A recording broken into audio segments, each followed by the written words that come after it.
Sheila abraçou a mãe e, beijando seu rosto, continuou dizendo: Mãezinha, quem sabe Deus nos ajude e meu papai entenda, nos perdoe e aceite que eu me case com Carlos.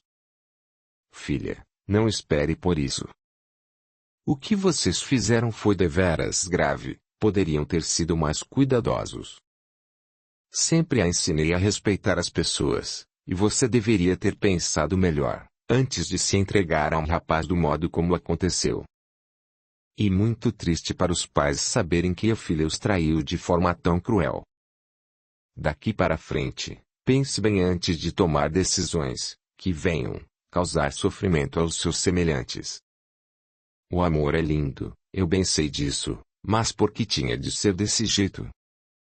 Minha filha, sabemos que não poderemos viver de brisa, pois precisamos de um teto para nos abrigar no fim de um dia estafante de trabalho. O jovem, abraçando a futura sogra, lhe disse: Eu sei que a senhora tem toda a razão, até mesmo eu jamais pensei em viver tal situação.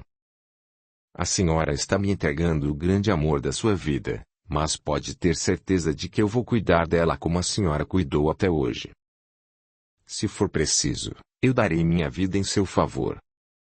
Eu sei, meu filho, porque um dia alguém também disse isso para mim, mas infelizmente não pôde viver o suficiente antes disso acontecer, e eu tenho medo que o mesmo aconteça com vocês.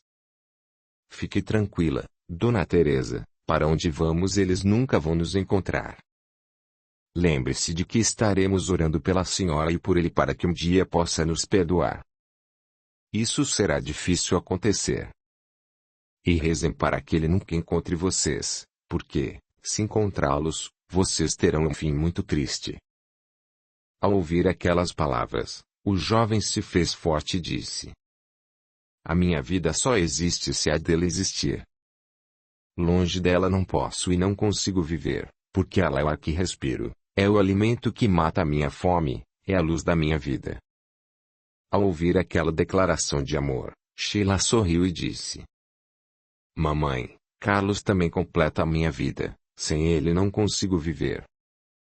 Às vezes temos de enfrentar as dificuldades para que possamos ser felizes, e isso requer sacrifícios de nossa parte. Mesmo com os problemas que enfrentaremos, lutaremos para dar uma vida digna ao nosso filho. As duas se abraçaram, enquanto as lágrimas incontidas desciam pelas suas faces. Ficou decidido que, naquela noite, o casal partiria da fazenda. O feitor, para não desfeitear o patrão, a quem ele considerava, já esperava sua volta para lhe contar tudo o acontecido. A noite chegou, e com ela muita tristeza e dor para aqueles três corações. No momento em que Sheila se despedia da mãe, ela a abraçou fortemente. Aquela, talvez, fosse a última vez que se veriam. Teresa começou a chorar, e a emoção daquele momento triste fez seu coração parar. Teresa, ainda abraçada à filha, teve uma parada cardiorrespiratória, seguida de aneurisma cerebral. Quando Sheila percebeu que sua mãe havia parado de chorar, estava pálida e desfalecida, assustou-se e começou a gritar pedindo socorro. Carlos, que se encontrava na varanda à sua espera, ao ouvir os gritos, entrou na casa correndo. Ao ver a situação da mãe de sua amada, ele a pegou no colo e a levou para o quarto. Com as mãos, o rapaz começou a fazer pressão sobre seu peito. Depois de alguns segundos, ela voltou a respirar, mas não conseguia falar. Teresa estava paralisada. Desesperada com a situação, Sheila pediu a um dos empregados que fosse até a casa do feitor e pedir-lhe que viesse até a casa grande com urgência. A situação era tão grave, que Sheila nem sequer lembrou que o feitor poderia querer saber o que aquele empregado estava fazendo dentro da casa grande àquela hora da noite. Mas o feitor, que já sabia de todos os fatos, ao vê-lo, nada falou. Quando viu a patroa naquele estado, disse à moça: Senhorinha, vou até a cidade para avisar o doutor do ocorrido. Minha filha, parece-me que o caso da patroa é gravíssimo. O dia já amanhecia quando o feitor chegou à cidade. foi direto à casa do Dr. Antônio e, ao relatar o acontecido, o médico se prontificou a ir à fazenda desesperada. Ao ouvir o barulho do carro, Sheila foi ao encontro do doutor. Aproximando-se do carro, ela mesma abriu a porta e foi logo lhe dizendo: Doutor, pelo amor de Deus, salve a vida de minha mãe. Assim que o médico avaliou a situação de sua paciente, percebeu a gravidade do caso. Sem muita demora, ele a levou até o carro e se dirigiram para o hospital. Sheila também entrou no carro, deixando seu príncipe e seu sonho de fuga para trás. Era o fim de uma expectativa, seus planos haviam sido abortados. Ela precisava estar perto da mãe, que necessitaria de cuidados. Carlos havia ficado na fazenda, mas estava desorientado, temendo pela saúde de sua amada. O rapaz teve medo de que, com aquela situação, Sheila perdesse a criança. Capítulo 28. Quando o pai de Sheila retomou, havia 15 dias que sua mãe estava hospitalizada. Logo na chegada, o Sr. Moisés foi interceptado por seu maior amigo. Sr. Geraldo, nervoso, foi logo dizendo: Moisés, meu amigo, Dona Teresa passou mal e está internada no hospital da cidade. Graças a Deus, ainda está viva, mas pode estar vivendo seus últimos dias. Assustado com aquela notícia, ele perguntou: Pelo amor de Deus, me fale logo o que aconteceu com minha esposa. Vamos até o hospital, para que o senhor mesmo veja a situação dela, disse o amigo, abrindo a porta do seu carro. No mesmo instante, Moisés entrou no carro do amigo, que saiu em disparada. O esposo de Dona Teresa estava fora se, o tempo havia parado para ele. De casa até o hospital, toda sua vida passou por sua mente como um filme. Em poucos minutos, ele se lembrou, principalmente, dos momentos em que maltratava a esposa. E aquele homem embrutecido de coração, foi envolvido em um profundo sentimento de arrependimento. Agora, se amargurava por não ter sido um esposo amoroso. Ela, sim, era uma mulher de fibra, boa mãe e uma excelente esposa, pensou ele, naquele momento de reflexão. Chegando ao hospital, imediatamente foi autorizada a sua entrada no quarto. Moisés foi tomado de grande angústia ao ver a esposa imóvel em cima da cama. Chorando, ele se perguntava o porquê de tudo aquilo, e dizia que não era possível que sua esposa estivesse morrendo. E, entre soluços, beijava-lhe a mão e lhe pedia 1000 perdões pelo sofrimento que lhe havia causado. O sofrimento nos leva a refletir sobre nossos atos para com nossos semelhantes. Essa é a verdadeira escola, que muitas vezes muda os quadros para que possam ser utilizados da forma necessária para o nosso progresso moral. E o Sr. Moisés continuou dizendo: Saiba, minha querida, que a amo do fundo do meu coração. Quero que me perdoe por tê-la maltratado todos estes anos. Se você voltar para mim, eu te prometo que, a partir de hoje, serei um bom esposo. Não suportando a dor do remorso, ele começou a gritar: Oh! Meu Deus, eu não consigo viver sem minha esposa, devolva-me minha Teresa. E Moisés repetiu por várias vezes seu pedido de perdão. As pessoas que observavam aquela cena, percebendo a sinceridade nas palavras daquele homem, afastaram-se uma a uma, deixando-o a sós no quarto. Aquele poderia ser um momento importante na vida de nossos companheiros, era um marco para a renovação de atitudes. O arrependimento, quando é sincero, nos leva a refletir sobre uma nova forma de ver a vida. Aquela declaração de amor nos mostrava que naquela alma, havia um sentimento de profundo arrependimento. Meus filhos, o amor tem um grande poder curativo. Diante do desespero de Moisés e a sinceridade com que se expressava em relação ao seu amor pela esposa, ela começou a fazer alguns movimentos. Ao ouvir a voz do esposo, ela fez um imenso esforço para voltar à vida, pois se lembrara de que eram casados havia muitos anos. E com esses pensamentos, Teresa abriu os olhos. Ao deparar com o olhar triste daquele homem, que um dia lhe causou tantas tristezas, pudemos ver as lágrimas a rolar em sua face. O esposo, vendo aquela cena, começou a gritar chamando pelo doutor. O médico entrou no quarto e, após examinar a paciente, disse: Senhor Moisés, procure se acalmar, Dona Teresa já está voltando do coma. Observe que ela está abrindo os olhos, isso é um bom sinal. A fase crítica já passou, vocês não precisam mais se preocupar, porque agora, com muita dedicação da família, a saúde dela vai melhorar significativamente a cada dia. Não sabemos se vai voltar a ter uma vida normal, mas nada é impossível, já que os recursos da medicina se encontram muito avançados. Talvez vocês possam levá-la para a capital, com certeza lá estão os melhores recursos. Quando ela receber alta, o senhor poderá levá-la para casa e arrumar uma boa enfermeira para cuidar da minha paciente. Na fazenda, o ar puro vai favorecer sua recuperação.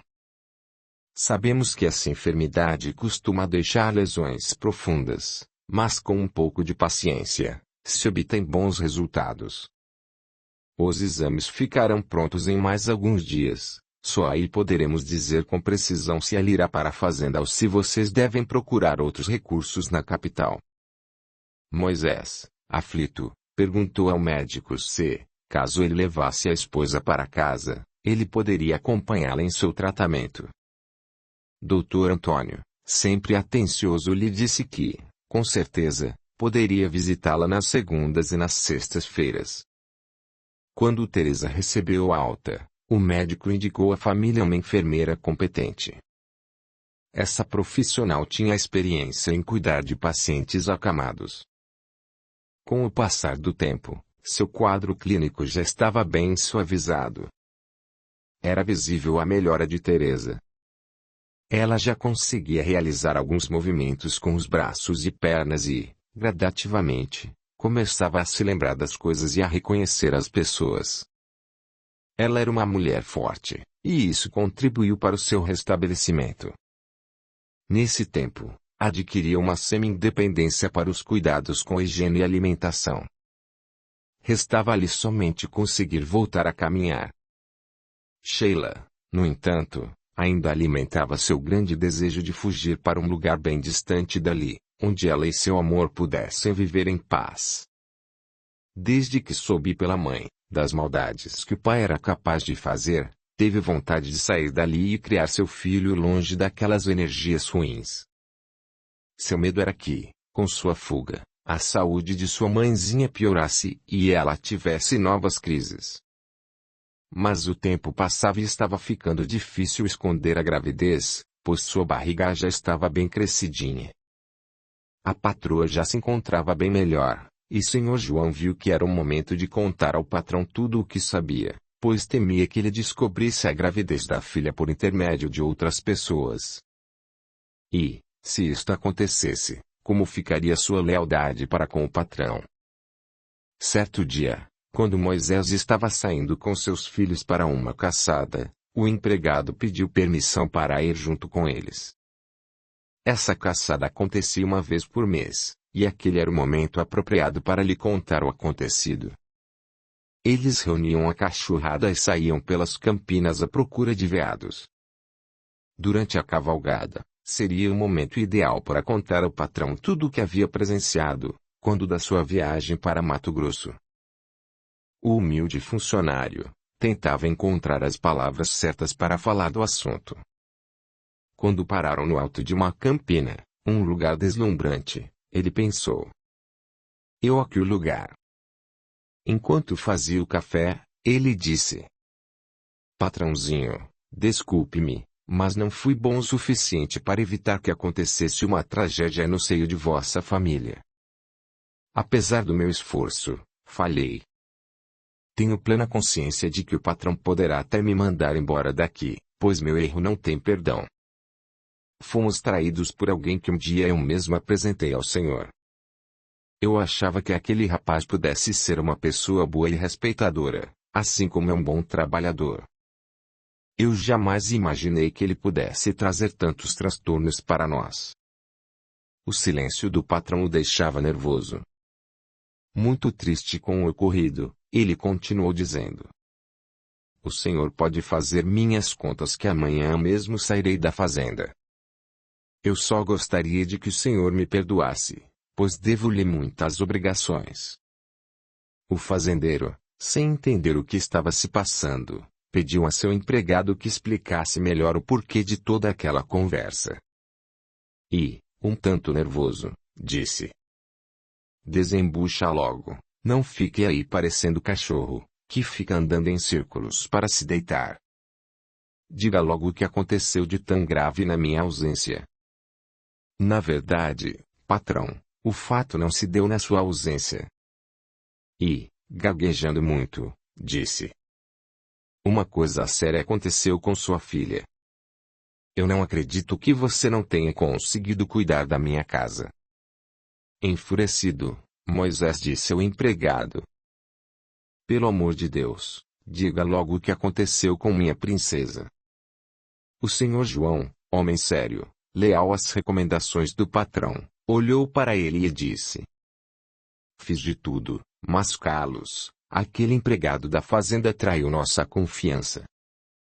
Após escutar aquele nome, Moisés começou a gritar: "Desde a primeira vez em que vi aquele miserável, eu sabia que havia alguma coisa de errada com ele, só não consegui decifrar aquele enigma. Mas senti que esse rapaz poderia causar uma tragédia no seio de minha família. Eu percebi, mas não tive forças para reagir. Eu via em seus olhos o ato de traição." Desesperado, pediu ao empregado que lhe contasse tudo o que sabia. Começou a andar de um lado para o outro e a gritar como louco. Senhor João silenciou, e pediu a Deus para que colocasse as palavras certas em sua boca, para que ele pudesse falar ao patrão. Mas sua origem humilde não lhe permitia palavras diferentes, e foi dizendo ao patrão: "Senhor Moisés, eu acho que sua filha está prenha dele." Enlouquecido, ele disse: "Eu não acredito que tenha acontecido uma tragédia dessa com minha menina. Não é possível, minha filha grávida de um pobretão como esse. Eu tinha tanta esperança de que ela se casasse com o filho do nosso vizinho. Meu Deus, que vergonha para um pai ter uma filha solteira grávida de um maldito peão como aquele." Desesperado com a notícia, ele continuou gritando: "Podem ter certeza de que eu vou beber o sangue daquele miserável." Seus olhos estavam cheios de ódio, parecia um vulcão em erupção. Do mesmo modo como Teresa havia se sentido mal, na hora da partida da filha, o mesmo poderia acontecer com Moisés. Naquele momento, aquele pai não tinha capacidade de raciocinar e assimilar toda aquela situação. Ao ouvir os gritos, os filhos correram para junto dele. Ao se aproximarem, perceberam que o pai estava completamente transtornado e, se eles não fizessem alguma coisa, ele poderia sofrer um ataque fulminante. Algo de ruim havia acontecido, pois nunca tinham visto o pai agir daquele jeito. Enquanto corriam em sua direção, o mais novo disse: "Meu Deus, alguma coisa está acontecendo e, pelo visto, algo de muito ruim. O que pode ter mordido seu calcanhar?" Chegando mais perto, um deles indagou: "O que aconteceu que te deixou assim tão nervoso?" A única coisa que aquele homem sabia fazer era xingar. E, aos gritos, dizia que beberia o sangue do maldito. Sem entender o real motivo de tanta fúria, o primogênito se pronunciou: "Por favor, meu pai, diga se alguém fez mal para o senhor."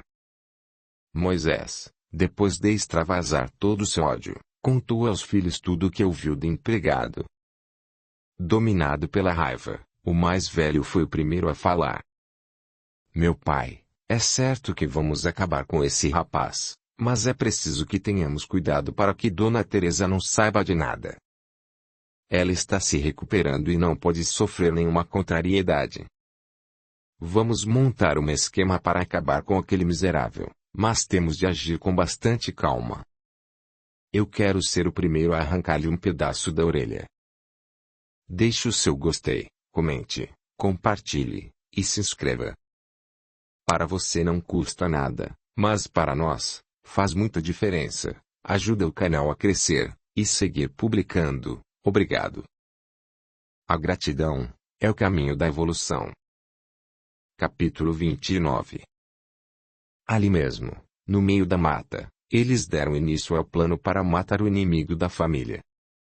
Meus amigos, infelizmente, quando se trata de situações que dizem respeito aos sentimentos, os processos de obsessão se tornam mais difíceis de ser tratados. Na maioria das vezes, são processos obsessivos que nos acompanham por séculos e séculos. Meus queridos, o amor e o ódio estão muito próximos um do outro. O ódio é alimentado pelo sentimento causado por um desrespeito e infidelidade de quem amamos e, portanto, é difícil de ser perdoado. Pode levar anos ou séculos, para que o espírito possa amadurecer e desperte para a necessidade de perdoar. Muitas vezes, somente a dor consegue libertar os corações para a renúncia do egoísmo, que é a grande chaga latente no seio da humanidade. São poucas as pessoas que conseguem perdoar, sem ter de passar pela dor.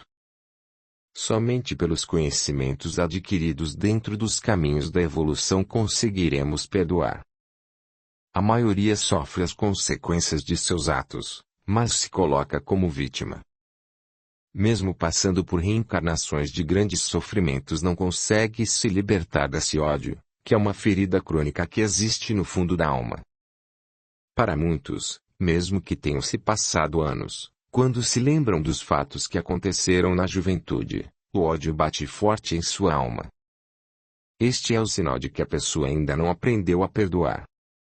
Isso só acontecerá com a maturidade do espírito, que é a chave para essa libertação. Na maioria das vezes, é necessário que a pessoa passe por uma dor profunda na alma, para que consiga perdoar aquele que um dia maltratou. Sabemos que a vida não é fácil para quem busca viver em renúncia. A maior luta que o homem tem para vencer é consigo mesmo. Quando ele consegue se libertar dos seus vícios milenares, que é o orgulho, o ódio, a vaidade, a injúria e todos os sentimentos que levam o homem à sua fixação na terra, acontece a desmaterialização humana desses sentimentos doentios. A libertação dessas enfermidades é que amadurece o espírito para continuar buscando novas paragens evolutivas. Mas voltemos ao assunto que estávamos relatando referente a Moisés. Nesses momentos devemos ter compaixão, e é importante que saibamos lidar com essas situações, porque muitos são os envolvidos nessa tragédia, e sabemos que não é fácil perdoar verdadeiramente. Às vezes, aceitar até conseguimos, mas o perdão de coração, o esquecimento, não é tão fácil assim, e precisamos de tempo para que isso aconteça. Nada melhor para resolver os problemas da vida que o tempo. No caminho de volta ao lar, os três já estavam com o plano traçado. O empregado preferiu não manchar suas mãos com sangue ao executar aquela vingança, que era apenas deles. Os filhos de Moisés concordaram com o empregado. Um deles disse ao feitor: "Essa alegria é nossa, e não queremos dividi-la com ninguém." Diante disso, ele deixou que os três passassem à frente e, temeroso com o resultado de tanto ódio, foi caminhando logo atrás. Os três, com a mente envolvida em um sentimento de vingança, só queriam destruir aquele que manchara a honra da família. Quando os três entraram em casa, Sheila, sobressaltada, com o repentino retorno deles, desconfiou que houvesse acontecido algo errado, pois todas as vezes que saíam para uma caçada ela se prolongava por todo o dia. Aflita com o modo como o pai agia, ela perguntou: "Meu pai, o que aconteceu com o senhor nesta caçada, e por que voltaram tão cedo?" Muito secamente, ele respondeu: "Não aconteceu nada, minha filha, não se preocupe, só estou um pouco cansado. Audiolivro realizado pelo canal Surya Chand Audiobook. Sheila, preocupada, foi até a cozinha buscar um pouco de água quente para que o pai lavasse os pés. Enquanto ele estava com os pés na água, ela o observava. A única coisa que percebeu era que os olhos do seu pai estavam vermelhos. Naquela noite, Sheila não conseguiu dormir. Tinha uma grande desconfiança de que seu pai já soubesse de tudo, então pensou: se meu pai soube do ocorrido, vai matá-lo. Em dúvida, pensou: não, ele não sabe de nada, senão já o teria matado. No outro dia, quando Sheila retornou da escola, seu pai estava reunido com seus irmãos. Eles conversavam bem baixinho e pareciam querer esconder algo dela. Na verdade, estavam tentando incrementar o plano para matar o empregado, sem que a filha desconfiasse de que eles já sabiam de toda a história. Extremamente nervosa, tentava descobrir o assunto que unia aqueles três naquela hora da tarde. Para disfarçar sua ira contra seu empregado, Moisés chamou a filha e pediu a ela que opinasse sobre um assunto importante. Filha, estou com um gado para ser levado ao frigorífico lá na cidade de Barretos, mas nem eu nem seus irmãos poderemos ir. Diante do problema de sua mãe, não podemos deixá-la sozinha, nesse momento a família deve estar reunida. Até cheguei a pensar em mandar o Sr. João junto com 2 ou 3 peões, mas também preciso dele aqui para cuidar do povo que vem da cidade para a colheita do café. Esta viagem deve ser feita por uma pessoa que tenha muita experiência e, sinceramente, não sei o que fazer. Aquela era a oportunidade de Carlos mostrar como era bom no que fazia, pensou Sheila, após dar um suspiro. Então, disse ao pai: meu pai, tem um rapaz aqui na fazenda que parece ser muito inteligente e trabalhador, porque o senhor não dá um voto de confiança a ele. Depois que a filha explicou quem era o tal rapaz, o pai, demonstrando estar satisfeito com a indicação, disse: minha filha, estou realmente convencido de que este rapaz é uma boa pessoa, pois fiquei sabendo que ele ajudou sua mãe, no dia em que ela passou mal aqui em casa. Realmente, meu pai, ele demonstrou ser uma pessoa atenciosa. Então está resolvido, vamos mandar esse rapaz, disse Moisés. Tudo saíra como esperado. Essa era uma forma de Moisés mostrar para a filha que tudo estava bem. Infelizmente, pela vontade de ajudar, a simplicidade e a pureza que trazia no coração, ela não desconfiou de nada. O Sr. João mandou juntar a boiada no pasto e trouxe tudo para o curral, selecionando os melhores bois. Mandou chamar mais alguns peões, e pediu ao funcionário Carlos que tomasse a frente, e levasse aquela boiada até a cidade de Barretos, que naquela época era o local para onde os fazendeiros levavam o gado para ser abatido. Para não deixar nenhuma dúvida quanto à confiança depositada no empregado, Moisés pediu ao Sr. João para que levasse o empregado até a casa, pois tinham de acertar mais alguns detalhes da viagem.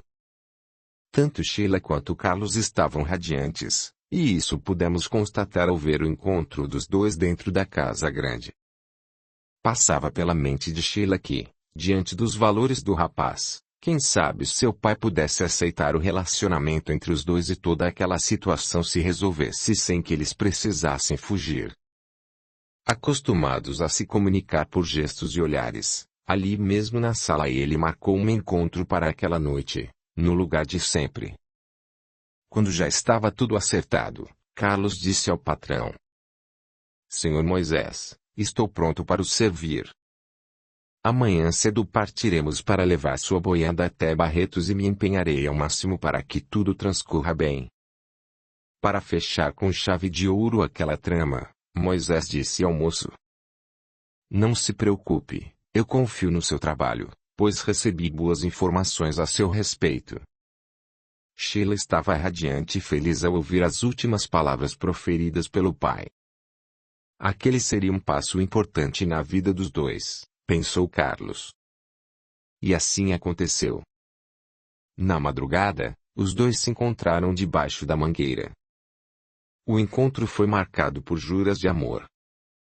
Abraçadinhos, fizeram muitos planos para o futuro dos três. Fizeram planos de um pegar o sol de presente para o outro.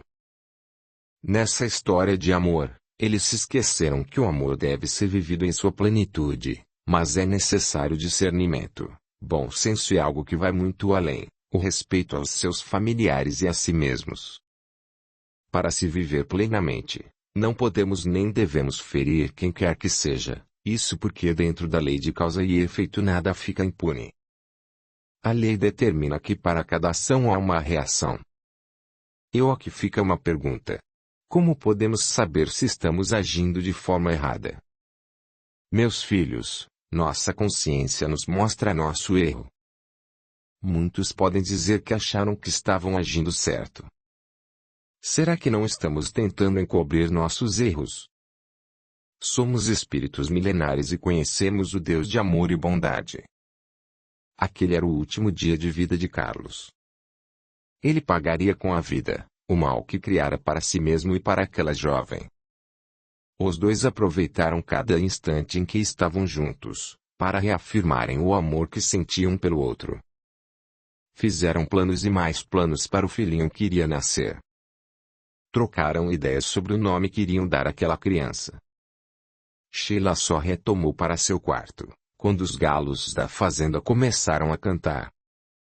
Preocupada, pois dali a alguns minutos ela teria de ir para a escola, Sheila despediu-se de Carlos, desejando-lhe boa sorte e lhe disse que já estava sentindo saudades.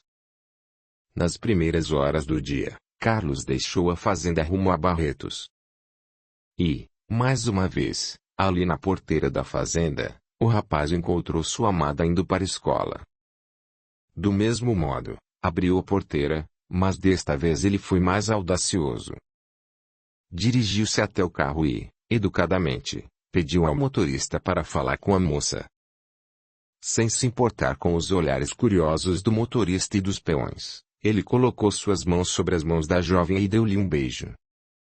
Um beijo não foi suficiente. Eles se abraçaram e, ao se despedirem, choraram juntos. Aquele foi o último encontro daquelas duas almas. Depois de um longo dia de viagem, a noite chegou. Dentro do veículo onde estavam o pai e os dois irmãos de Sheila, havia um tambor de gasolina.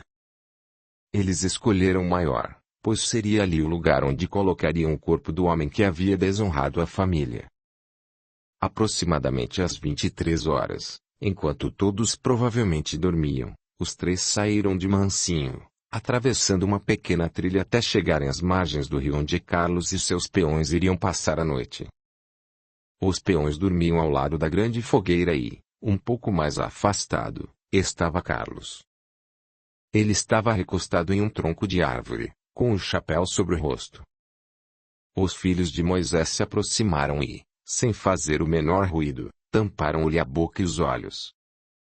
Enquanto um pegava na cabeça, o outro segurava pelos pés, e sorrateiramente o levaram dali.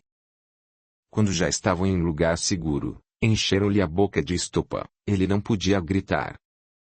Depois de lhe atarem as mãos e os pés, ali aconteceu a morte de Carlos. Moisés fez questão de atirar o fósforo aceso sobre o corpo do rapaz, que havia destruído sua família.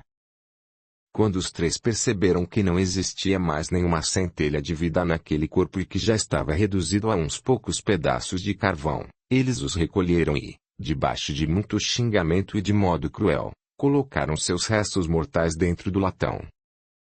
Depois de amarrar a tampa com um pedaço de arame, ele foi colocado dentro da caminhonete, e dali levado até a margem do rio, onde foi jogado. Na visão de Moisés e dos filhos, estava tudo acabado, pois a polícia não encontraria nada que pudesse incriminá-los. Enquanto retornavam para casa, eles comemoraram, pois estavam livres para sempre daquele que desonrara e tirara a paz da família. Os dias se passaram e Sheila estava preocupada, pois já havia se passado uma semana e Carlos não havia retornado da viagem. Com mil pensamentos, ficava a imaginar o que poderia ter acontecido. ela desconfiou que seu pai pudesse ter descoberto seu namoro e, por isso, o tinha mandado embora da fazenda. Mas, se descobriu, havia conseguido disfarçar muito bem, pensou. Ela ouviu seu pai dizer que aquela viagem não demoraria mais que uma semana, e que havia dado ordens a seus funcionários para permanecerem naquela cidade, para ajudarem o fazendeiro, que era muito amigo seu. Isso porque na sua fazenda, os serviços dos peões não seriam tão necessários quanto para seu amigo. E assim, foi o fim da reencarnação de Carlos, como peão da fazenda. Como já dissemos, ao retornar para o mundo espiritual, constantemente ele revia as cenas de sua morte como também as cenas dos crimes que praticara em sua encarnação como coronel. Depois de muito sofrimento, ele foi socorrido por esta casa de caridade. Foram anos e anos alimentando-se de ódio e rancor contra aqueles que lhe tiraram a vida. Quando Carlos estiver em melhores condições, poderá se encontrar com Sheila e o filho, que não chegou a conhecer. Os dois já se encontram aqui em recuperação. Quando o fato se deu, o pai, homem astuto e mau, contou a seu modo o que havia se passado com Carlos. Ele mesmo fez questão de contar à filha que o rapaz, ao atravessar um rio, foi levado pela correnteza.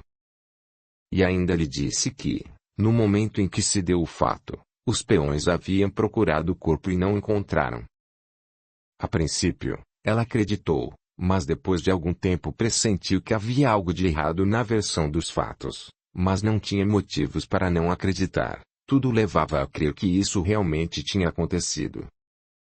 Quando estamos reencarnados, é muito fácil sermos enganados, porém, ao despertarmos na vida espiritual, o véu que cobre nossa mente se dissipa e tudo é descoberto. Ao despertar no mundo espiritual, Sheila tomou conhecimento de todos os fatos acontecidos naquela viagem. Exigindo vingança, desejou a morte do pai e seus irmãos. E, por isso, certa vez trouxemos Sheila para participar da reunião de desobsessão, para que pudesse entender que ela precisava perdoar aqueles que a fizeram sofrer. Depois de anos de estudo, Sheila descobriu que a melhor forma de ajudar seu amado seria perdoando-os. Ela teria de dar o primeiro passo para ajudá-lo, só assim ele entenderia a necessidade do perdão. Lembrando das palavras de Paulo, quando disse que o exemplo arrasta multidões, ela teria que ser exemplo. Só assim, ajudaria Carlos a se libertar do casulo de ressentimentos e mágoas em que havia se atrofiado. Somente pela reencarnação, na vivência da vida física, é que o espírito consegue forças suficientes para perdoar. E assim compreendemos que o amor é o que supera as dores. Por mais que o mal persista, o amor sempre vence. Ele é a força que não perde força, porque é a força de Deus, e a força de Deus é a força da vida. Neste momento, Célio interpelou.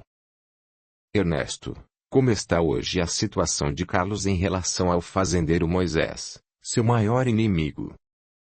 O velho Moisés está nas dimensões espirituais participando de reuniões no edifício de regeneração, juntamente com sua filha e esposa. A família está fazendo cursos regeneradores para que, no momento oportuno, possam receber Carlos nas mesmas dependências desse edifício, e assim ter uma boa convivência e um melhor entendimento, com vistas a recebê-lo novamente e viverem em família. Mas agora será diferente, pois Carlos e Sheila receberão o velho Moisés como filho. Teresa, que foi mãe de Sheila, agora receberá Carlos como filho. E assim, essa família recebe do pai uma nova oportunidade de recomeço, seguindo um importante ensinamento do Mestre Jesus. Em verdade vos digo que de maneira nenhuma sairás dali enquanto não pagares o último ceitil. Mateus 5:26. Nessa oportunidade, essa família terá o papel de trabalhar na regeneração de seus corações para que possam ser felizes, pois a felicidade, meu filho, só existe na consciência do ser que a deseja. Afirmo-lhes, meus queridos, que Carlos e a família de Moisés têm vínculos muito fortes com os médiuns deste grupo espírita, em consequência do que ocorreu em um passado distante. Capítulo 30. A luz divina está em mim, em você e em todos aqueles que queiram se beneficiar dela. Atentem para as palavras do Cristo. Brilhe a vossa luz. Quando ele disse estas palavras, sabia que cada um tem uma luz dentro de si e deve fazê-la brilhar. E o combustível utilizado é a boa vontade, a fé, a esperança, a tolerância, a resignação, a renúncia e a humildade. Em relação à felicidade plena, os encarnados da Terra ainda não são capazes de possuí-la, por estarem em um mundo de expiações e provas, mas a felicidade relativa, sim. Ela não é uma situação que buscamos externamente. Os espíritos superiores a possuem por já terem extirpado do coração todas as mazelas que dominam a humanidade. Não devemos esperar e exigir que o outro nos faça feliz. Você será feliz por si mesmo, procurando purificar seus sentimentos e fazendo o melhor que estiver ao seu alcance. Neste momento em que você está lendo essas lições, permita que a alegria e a felicidade façam parte de sua vida e, do mesmo modo, proporcione aos seus a felicidade. Jesus nos disse que seus ensinamentos vinham de fora para dentro e, uma vez estando dentro de nós, poderíamos externá-los por meio de boas ações. Meus queridos, quando somos agredidos, nosso primeiro pensamento é de revidar a agressão, devolver a ofensa com a mesma intensidade. Não somos felizes quando agredimos alguém, principalmente se conhecemos os ensinamentos do Cristo Jesus. Não conseguiremos, no fim do dia, colocar nossa cabeça no travesseiro e dormir o sono dos justos, porque o Cristo nos incomoda, porque Ele está nos vendo por dentro. Quantas vezes perdemos noites de sono rememorando a ofensa que alguém nos fez no passado? Quando alguém nos ofende e não nos sentimos ofendidos, é porque estamos preparados para receber as ofensas. O sofrimento é uma luz na vida dos que já compreendem os ensinamentos de Jesus. Em alguns, o trabalho da reforma interior está pronto, enquanto em outros está por se realizar. As dores do mundo nos igualam perante os caídos. O sofrimento nos faz diminuir para que o outro cresça e nos ensina a olhar para cima, em gesto de humildade, para ver o Pai, e sentir as belezas que Ele nos oferece em toda a sua criação. O sofrimento com renúncia e resignação é a compreensão que o Jesus, um dia, sofreu muito, além do que imaginamos, depois de passar pela Terra por 3 anos em sua vida missionária. Mensageiro e modelo da humanidade, como está escrito na pergunta 625 de O Livro dos Espíritos, ele entendeu que a humanidade precisava de calma, esperança e tempo para entender seu grande amor por nós, quando ele diz: Pai, perdoa-os, eles não sabem o que fazem. Ele sabia o que estava dizendo, porque seu maior sofrimento não foi a cruz nem a crucificação, mas saber que ainda continuaríamos por longo tempo na ignorância. A luz veio à Terra e a humanidade não compreendeu. Todos estavam cegos e não conseguiram ver a luz. Mas aqueles que já conhecem Jesus são os responsáveis pela divulgação do seu amor e pela exemplificação da sua palavra em seus ensinamentos. Após aquela longa conversa, novamente nos dirigimos ao setor reencarnacionista do complexo. E nós, estando ali naquele setor, pudemos ouvir as palavras da instrutora responsável pelo processo reencarnatório daquele complexo. Todos os presentes demonstravam grande emoção e choravam copiosamente. Ao observar melhor, podíamos notar que estavam felizes e confiantes em sua vitória. Tinham convicção de que não seria fácil a convivência em família, pois teriam de enfrentar as dificuldades criadas por eles mesmos, mas traziam uma grande vontade de acertar. Emocionados, ouvimos atentos as doces palavras de nossa irmã Marina. E todos nós aqui presentes, estamos diante do gesto sublime de perdão e renúncia entre espíritos que se odiaram por tanto tempo. Hoje estão prontos para enfrentar novamente a vida física, na esperança de viver na terra e se unir em laços carnais na família, que é o cadinho que liberta a alma. E na família consanguínea é que temos a oportunidade de reparar nossos erros, pois nela vem aquele que dá estabilidade, que são os espíritos que têm a responsabilidade de ajudar e aconselhar. Sabem que, sem sua presença naquele lar, as provações serão piores, mais dolorosas e difíceis de vencer.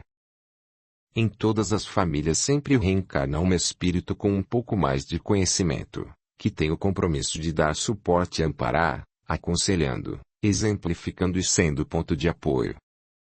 E reencarnam nesses lares, também, espíritos endurecidos e cobradores, exigentes, não compartilham nada, estão ali só para cobrar o que tem direito, porque a lei de Deus é imutável e soberanamente justa. Eles não estão ao nosso lado como amigos, mas como inimigos, e é por essa razão que nos veem com uma visão diferente. E é assim que Deus nos dá a oportunidade de nos reconciliarmos com nossos adversários.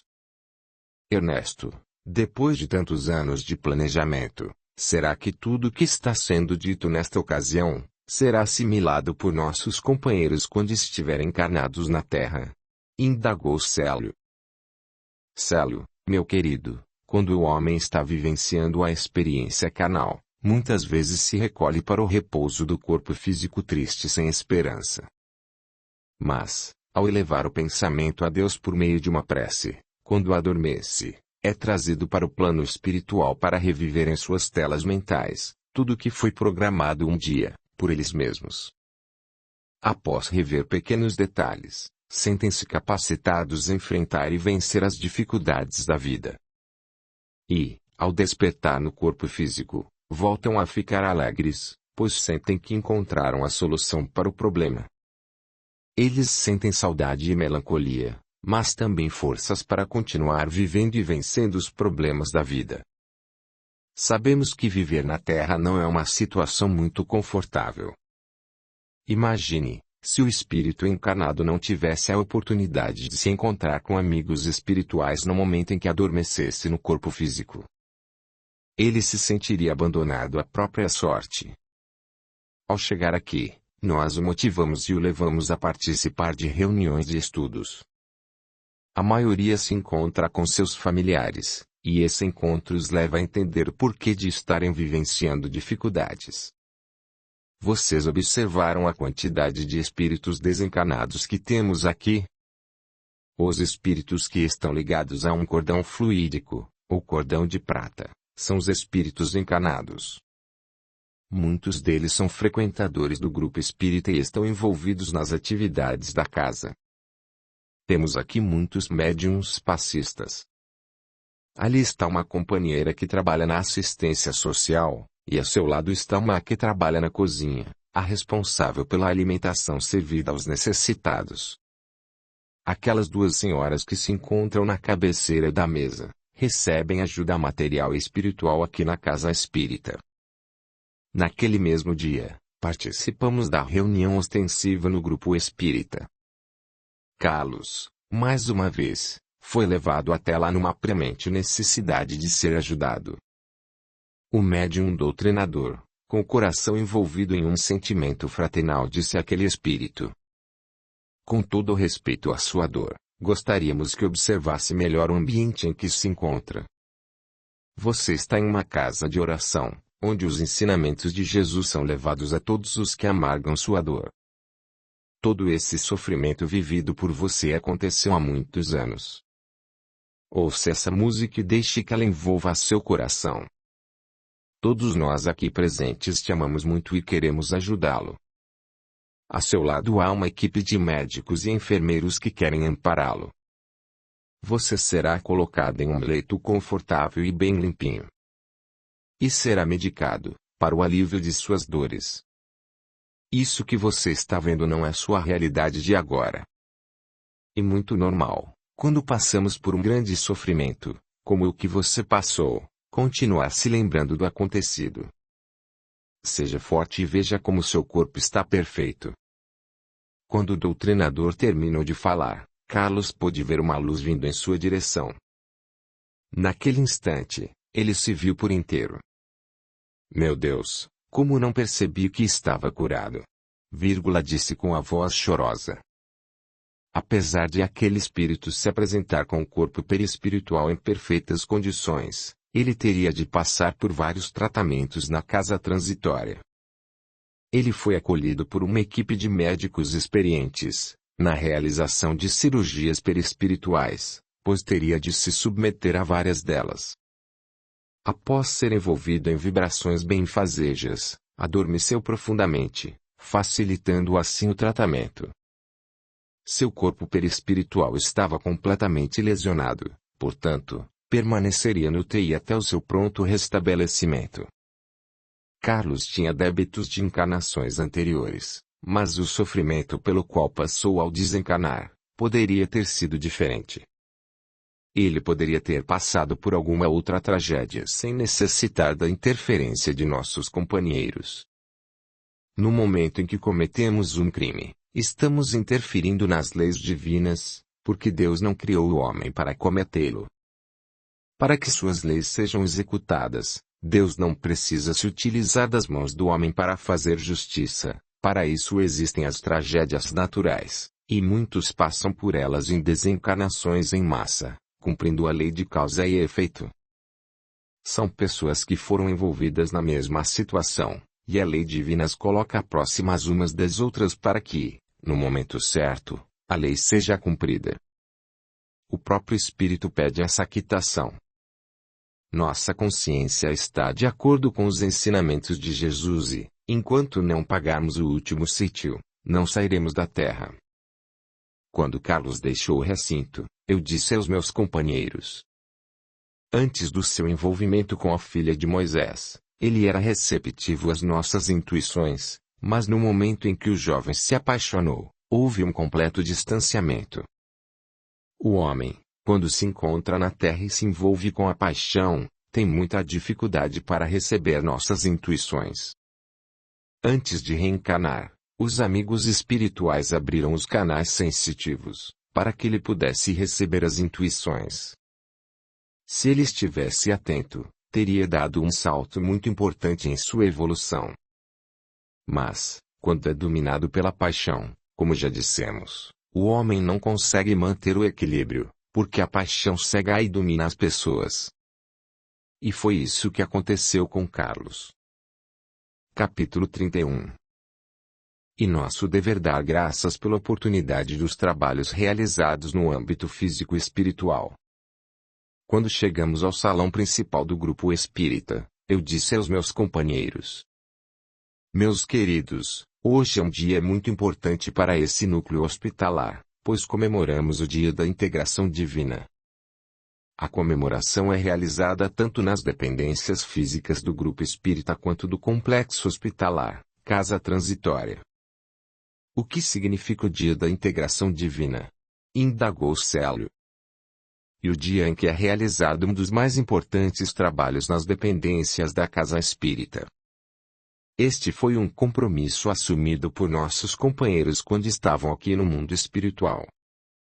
Aliás, quando estamos desencarnados sempre nos propomos a realizar algo de bom. Estamos falando do Departamento de Assistência Social, que os homens poderiam chamar de trabalho fraternal que acontece nas casas espíritas. E eu diria que assistência fraternal seria o nome mais correto. Nas dependências da casa espírita, são atendidos aqueles que trazem grandes chagas em seu coração. Mães que foram abandonadas pelos companheiros e que vivem mendigando, de porta em porta, por uma migalha para alimentar seus filhos. Elas visitam a casa semanalmente, com o interesse de ganhar uma cesta de alimentos e, em muitos casos, que só dá para alimentar durante uma semana. Diante de suas necessidades, para sua sobrevivência da família, elas deixam os filhos sozinhos e trancados dentro de casa, quando não ficam soltos pelas ruas recebendo influências negativas de mentes perigosas, que são espíritos ainda endurecidos nos vícios e na criminalidade que vivem a incentivar esses pequenos, a se envolver na prostituição e na diversidade de crimes. A criminalidade tem atingido populações abastadas, da mesma forma que ocorre na classe menos favorecida. A diferença é que os filhos de pais que têm posses, podem pagar a droga que consomem, enquanto os outros, na maioria das vezes, não têm condições financeiras para manter seu vício. Diante dessa situação, o traficante, para servir de exemplo, tira a vida de quem deve ou de alguns de seus familiares. Este é o retrato do nosso planeta Terra. O homem ainda não conseguiu compreender a importância da liberdade. Não sabe que a grande liberdade é a do pensamento. Quando o espírito está passando pelo processo da viciação, não tem domínio de sua autoridade, e o vício fica ainda mais forte e mais difícil de ser combatido, pois ele é maior que sua própria vontade. A explicação para o momento difícil que a humanidade está atravessando é o resultado do esvaziamento das regiões umbralinas e trevosas da Terra. Ali se encontravam milhares de espíritos com vícios de todos os matizes. Eles permaneceram aprisionados em alienações mentais durante vários séculos, mas em estado de dormência. Apesar de em todo esse tempo, terem tido acesso aos ensinamentos do Cristo, muitos, ou a maioria, não conseguem colocar esses ensinamentos em prática, apesar de os trazerem registradores em seu espírito imortal. Hoje, esses espíritos estão encarnados na Terra e trazem as características do que adquiriram durante séculos. Ao conviverem com toda essa perturbação mental, não conseguem seguir pelo caminho do bem. A falta de uma família bem estruturada, para fazer o encaminhamento dos filhos para uma religião, para que eles possam ser educados, doutrinados e a falta de exemplo dentro do próprio lar, os levaram a essas grandes calamidades morais em que a humanidade está mergulhada. Ah, meus filhos, se os pais e mães soubessem da importância de dar aos filhos uma educação religiosa, eles atinariam para esse detalhe e procurariam se preparar espiritualmente, antes mesmo de a mulher engravidar. Nos dias de hoje, a educação religiosa é muito mais importante que a alimentação farta na mesa. Mas a maioria dos pais se preocupa em dar aos filhos apenas a educação escolar. Podemos observar que as crianças com idade entre 6 e 7 anos já estão aprendendo vários idiomas e utilizando a mais alta e avançada tecnologia. Arrancaram-lhes das mãos, abruptamente, os brinquedos com os quais elas poderiam se movimentar com iniciativa própria, criar e desenvolver sua capacidade humanitária. Quantas crianças, neste instante, estão presas ao computador assistindo a jogos violentos? Estão ali aprendendo a matar e a destruir. Esses programas inferiorizam a mente da criança, tirando a inocência e a pureza e incentivando, cada vez mais, a violência. Infelizmente, esta é a triste situação em que estão vivendo nossas crianças e jovens. Aqui na Casa Espírita é diferente. Muitos de nossos irmãos assumiram o compromisso e outros são missionários e trazem o coração cheio de amor. Eles acolhem com carinho e zelo todos os que adentram o espaço da Casa Espírita. Um pequenino detalhe é motivo de elogios, e isso faz com que elevem a autoestima dessas crianças e de suas mãezinhas. A evangelização na Casa Espírita é baseada nos ensinamentos de Jesus Cristo. As crianças chegam aqui como uma pedra bruta que, ao ser lapidada, faz sua luz brilhar. E um trabalho que exige paciência das abnegadas evangelizadoras.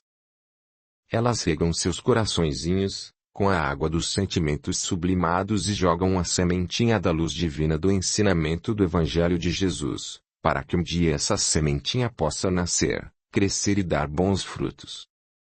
Essas companheiras deixam o aconchego de seus lares e seus afazeres e vêm aqui para compartilhar com mães e filhos suas dores e seus sofrimentos. Por isso, meu filho, podemos dizer que hoje é o dia da assistência fraternal na Casa Espírita, onde a fraternidade e o amor estão à frente de todas as atividades aqui executadas. As turmas da evangelização estão divididas em pequenos grupos. Apesar do número pequeno de encarnados, podemos observar que os espaços estão superlotados de desencarnados. Observem que muitos deles, estão acomodados no salão ouvindo atentamente as palestras. Por todos os lados, podemos notar a presença dos amigos espirituais, que intuem os trabalhos aqui realizados. O clima de solidariedade, paz, paciência, tolerância, amor e caridade reina no ambiente. Do corpo perispiritual dos abnegados trabalhadores espirituais, saem pontos de luz que se espalham no ambiente, transformando esta casa em grande foco de luz, a irradiar por uma extensa faixa ao seu redor. E, muitas vezes, essas boas radiações permanecem por até uma semana no coração daqueles que vêm doar seu amor e no dos que vêm receber. Esta casa de amor recebe e ampara todos, principalmente os mais necessitados. Seja amparo material ou espiritual. Os trabalhadores têm sempre uma palavra de carinho a ofertar. E é este sentimento, meus filhos, que faz nascer a fraternidade, num trabalho fraterno ou social na casa espírita. Mas, no dia em que uma casa espírita começar a acumular dinheiro em bancos, ou em caderneta de poupança, e deixar de atender os necessitados, que vêm em busca do alimento para matar sua fome, ou mesmo de um agasalho para cobrir-lhes o corpo desnudo, infelizmente, deixará de ser uma casa de caridade e se transformará em uma empresa, passando a acumular tesouros na terra. A casa espírita, administrada por pessoas conscientes de seus deveres, é um tesouro na construção da felicidade de todos os que estão envolvidos na realização desse trabalho. Havia no ambiente muitos médicos espirituais envolvendo todos em vibrações de paz e, ao serem envolvidos nessas energias benfazejas, todos se sentiam reconfortados e conseguiam se esquecer de suas labutas, das preocupações cotidianas e do sofrimento do dia a dia.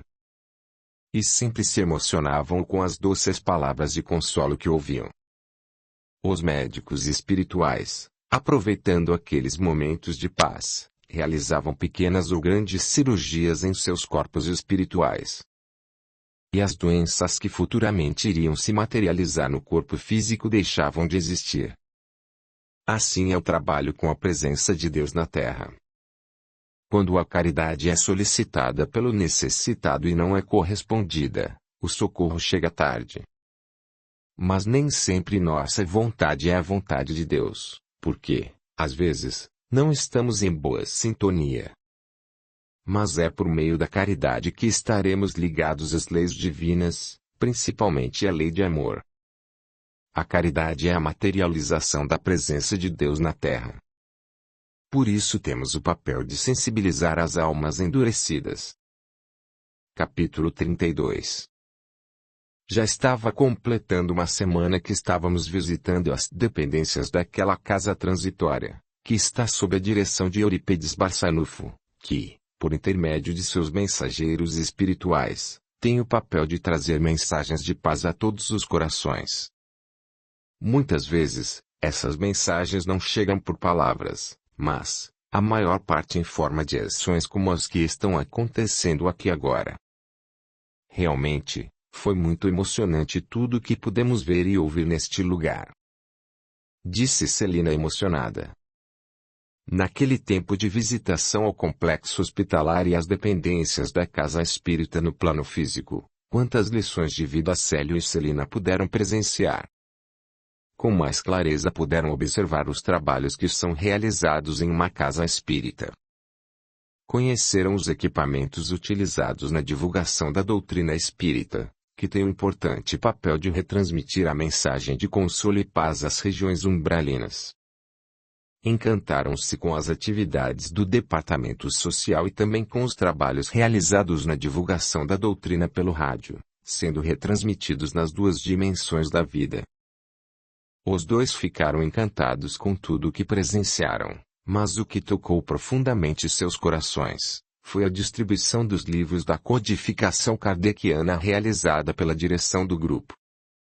Certo dia, ao presenciarem tal evento, eles se emocionaram e chegaram às lágrimas, pois sabem que um número considerável de pessoas não teria acesso a essas obras, nem sequer passava por sua mente adquiri-las.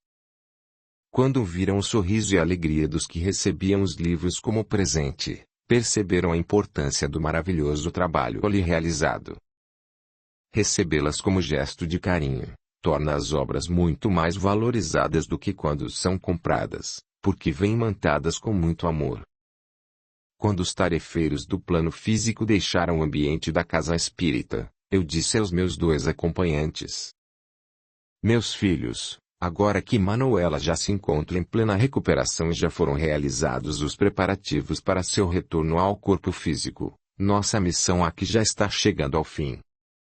Vocês sabem o que este mês representa para nós e para os integrantes dos incontáveis grupos espíritas que têm Eurípides como mentor, e que estão espalhados por este imenso Brasil. No mesmo instante, os 2 quiseram saber o que representa a tal data.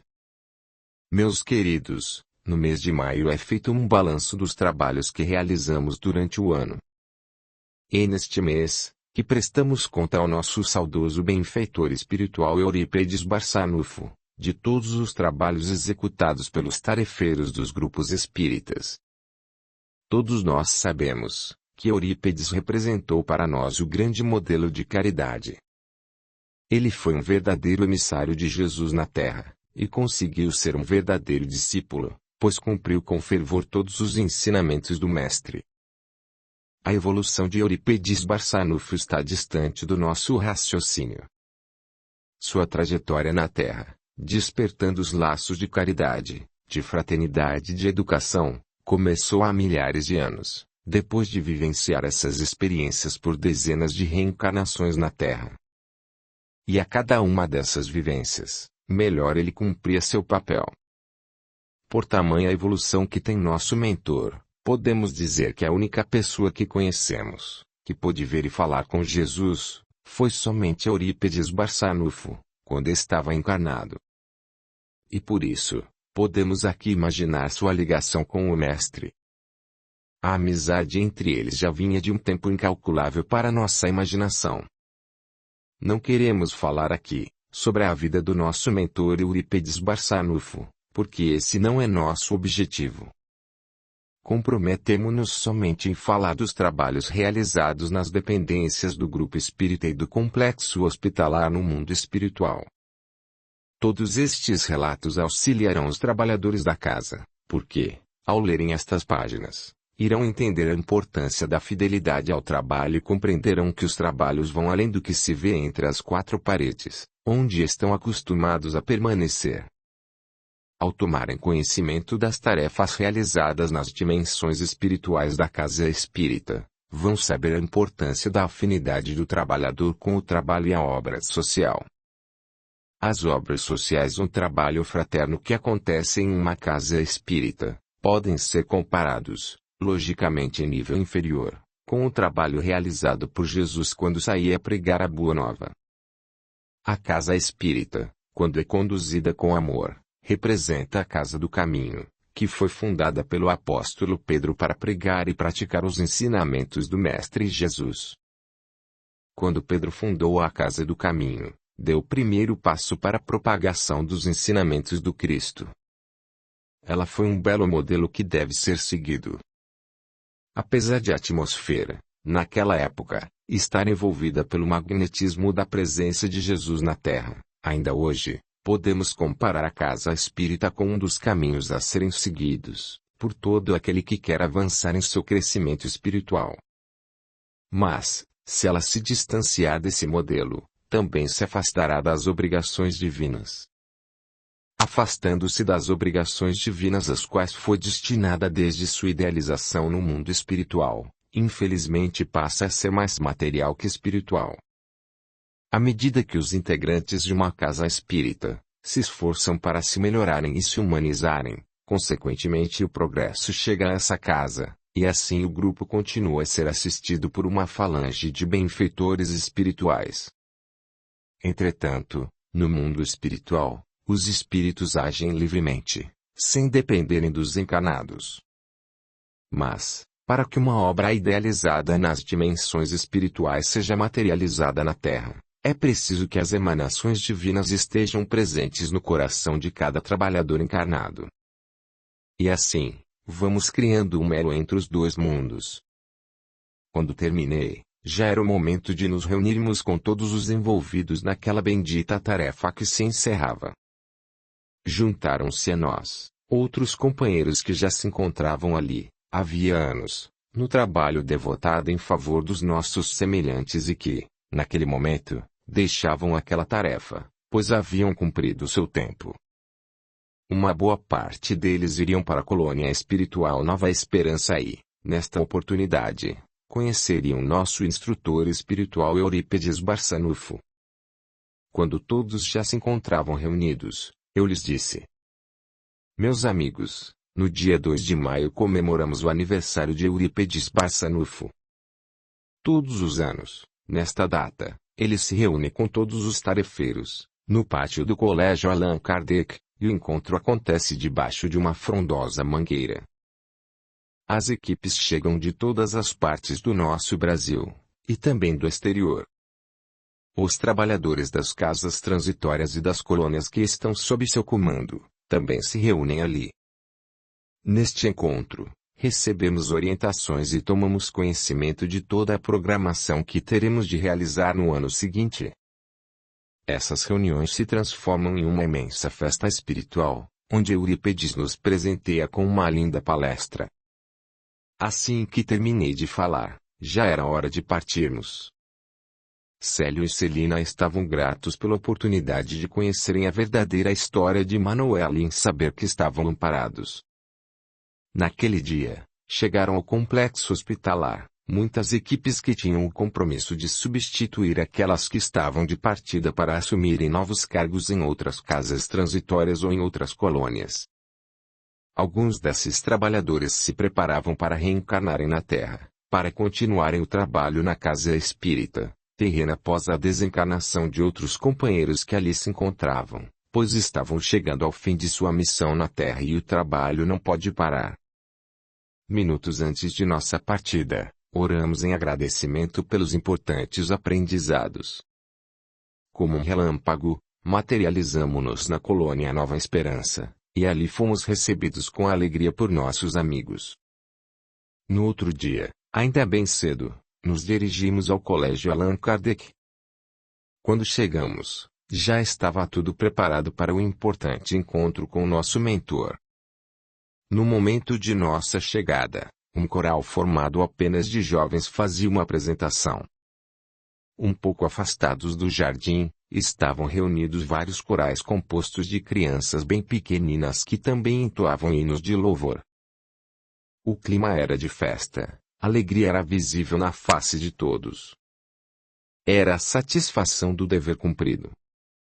Quando todos os convidados já se encontravam no local, surgiu à nossa frente uma grande luz, e nela materializou-se nosso mentor espiritual Eurípedes Barçanufo.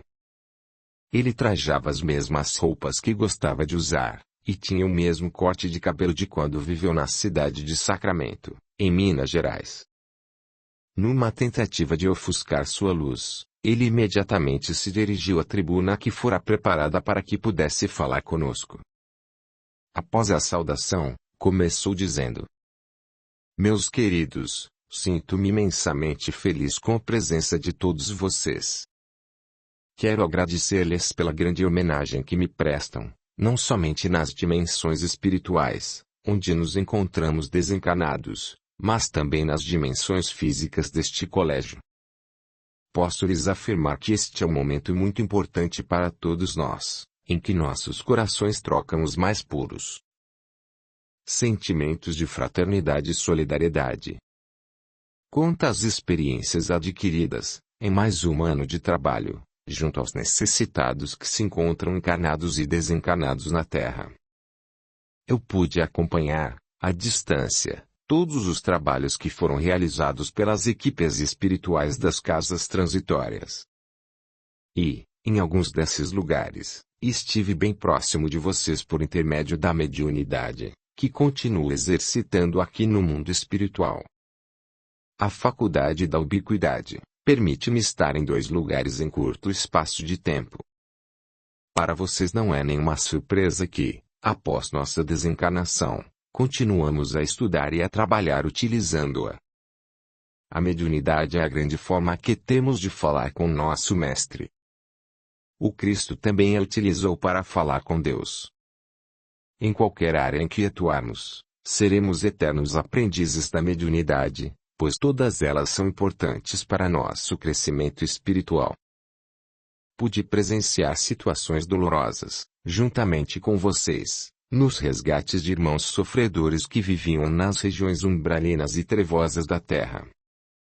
Eles estavam ali aprisionados pelos crimes que cometeram, já que suas consciências lhes cobravam constantemente, e por isso não se julgavam merecedores de perdão.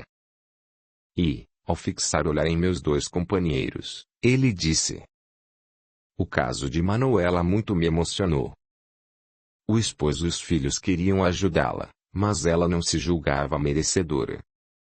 Em sua fixação mental, preferiu o sofrimento a se recuperar e se aproximar dos filhos e do marido, contribuindo de forma mais proveitosa para o crescimento espiritual do grupo familiar. Permaneceu por muitos anos nas regiões umbralinas, onde espíritos ignorantes das leis divinas, faziam suas próprias leis e o que chamavam de justiça, usando suas próprias mãos para martirizá-la, acreditando que eram representantes de Deus. Mas como a evolução não dá saltos, meus filhos, continuaremos a ajudá-los. Não podemos forçá-los a nada que seja contra a sua vontade. Eles têm permissão de utilizar seu livre-arbítrio. E, se Deus permite e respeita o livre-arbítrio deles, nós também temos de respeitar. Mas, um dia, todos irão passar pelo processo da reencarnação, e lá encontrarão suas provas, e somente por meio delas, terão a possibilidade de se redimirem de seus erros. Sabemos que somente pela reencarnação temos a oportunidade de nos purificarmos. A maioria das vezes é vivenciando uma reencarnação dolorosa, que conseguimos encontrar o caminho de volta aos braços do Pai, de onde saímos um dia, simples e ignorantes. Ao sairmos em trajetória evolutiva, muitos de nós nos contaminamos com o egoísmo, a inveja, o orgulho, o ciúme e todos os tipos de viciações que nos afastam de Deus. E podemos dizer que esses sentimentos ferem profundamente nossa consciência. Mas o dia em que a consciência do ser individual despertar para a grandiosidade da vida, o espírito terá forças suficientes para se redimir. A força é uma só, a diferença é a destinação que damos a ela, que pode ser para o bem ou para o mal. Assim, meus queridos, há muitas pessoas na Terra se doando profundamente em favor do bem do próximo. E aqueles que estão por perto chegam a pensar: este é um verdadeiro representante de Deus na Terra, um espírito santificado. Ah! Pudessem encontrar a contabilidade divina e pegar sua ficha, conheceríeis os fatos e veriam que o ato do esforço está sendo pela consciência culpada dos débitos tenebrosos de um passado não muito distante. Mas é assim que retornamos ao caminho que nos leva ao Pai. Ninguém conseguirá transformar seu coração de um dia para o outro. E pela nossa consciência que vamos nos redimindo e nos melhorando, buscando retribuir com o bem todo o mal que um dia fizemos a alguém. Assim, meus amigos, por meio desse contato com nossos irmãos mais necessitados, é que vamos consolidar em nós o verdadeiro amor divino. E só assim, entraremos na atmosfera espiritual, em que poderemos beber desse sentimento que está espalhado por toda parte. Aquele que ama a seu semelhante, estando ele encarnado ou não, o conhece na mais pura essência divina. E quem sabe o que é o amor, sabe também o que é Deus. Nós somos parte dele, mas em menor proporção. Vivenciando o amor, e com muito esforço, conseguiremos superar todo o mal que ainda existe em nós. Quando isso acontecer, passaremos a nos alimentar por ele, porque é o alimento divino de todos os espíritos superiores. E como o sangue que corre nas veias do ser humano. Sem esse sangue é impossível a sobrevivência. Assim também é o espírito superior, que não existe sem o amor, porque também sem ele não o seria. Todos os presentes puderam ver e sentir as intensas vibrações, pois à medida que falava, de seu coração saíam raios de luz. Em sua simplicidade, tentava escondê-los ou, pelo menos, ofuscá-los, para que os presentes não se sentissem envergonhados ou inferiorizados. Mas ele queria chegar até nós com sua bondade, e não demonstrar sua evolução. Queria descer da grandiosidade para que pudéssemos crescer. Ser menor para que pudéssemos subir. Eurípides, envolvido em sua grande capacidade de amar, nos comparou aos discípulos de Jesus. A emoção tomou conta de todos quando ele falou do Mestre. Ele citou a narrativa do Evangelho de São João, 13:11, no momento em que Jesus nos deu seu grande exemplo de amor, de humildade e de caridade. Quando ele se ajoelhou aos pés de cada apóstolo e, após lavá-los, beijou-os. E assim, Eurípides narrou a passagem. Antes da festa da Páscoa, Jesus sabia que tinha chegado a hora de passar deste mundo para o Pai. E, tendo amado os seus que estavam no mundo, amou-os até o fim. Durante a ceia, o diabo já tinha posto no coração de Judas Iscariotes, filho de Simão, o propósito de entregá-lo. Jesus sabia que o Pai lhe tinha colocado todas as coisas nas mãos, sabia que tinha saído de Deus e para Deus voltaria. Levantou-se, então, da mesa, tirou o manto, tomou uma toalha e amarrou-a na cintura. Depois, derramou água numa bacia e começou a lavar os pés dos discípulos e a enxugá-los com a toalha da cintura. Ao chegar a Simão Pedro, este lhe disse: Senhor, tu me lavas os pés?